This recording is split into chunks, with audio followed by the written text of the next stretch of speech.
Have you ever watched football on the weekends and wished you could throw a football as effectively as your favorite quarterback on TV? Well, you can. With a little technique and a lot of hard work and practice, you can achieve this. There are a few simple techniques that will have you rifling a football in your yard in no time.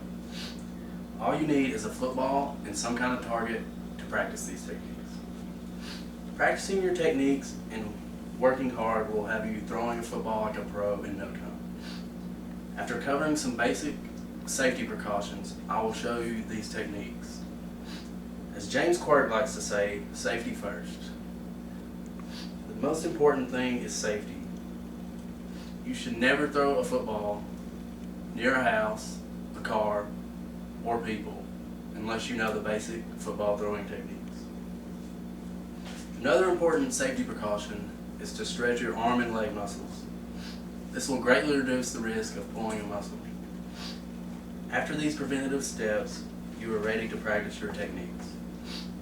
Now that you know the safety comes first, let's learn a few basic techniques that will have you throwing a football effectively. There's three main parts when throwing football: your grip, your delivery, your release. According to Peyton Manning, your grip is the most important part of throwing a football. Peyton says to have a very light grip because if your grip is too firm, you will have no ball control, and that will result in bad completion percentage. Where you grip the ball is up to you. Some people have larger hands and they like to grip it farther up, and some people have smaller hands. As long as the grip is comfortable to you, everything will be fine. Now that we know how to grip a football, let's take a look at the delivery.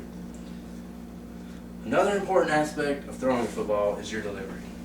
You want to hold the ball up near your right ear, near your left ear if you're left-handed. This will help you throw the ball more quickly.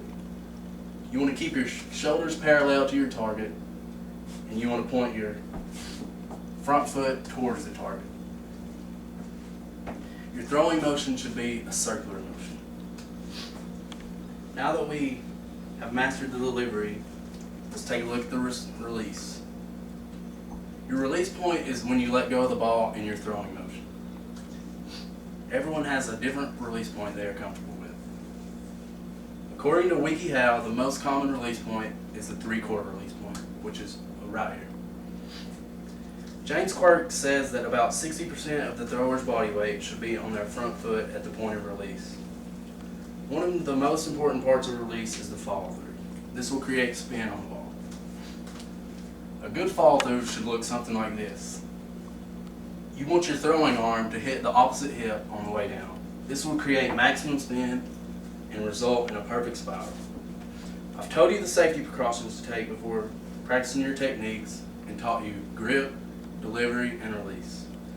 I hope you now know the necessary techniques to throwing football effectively.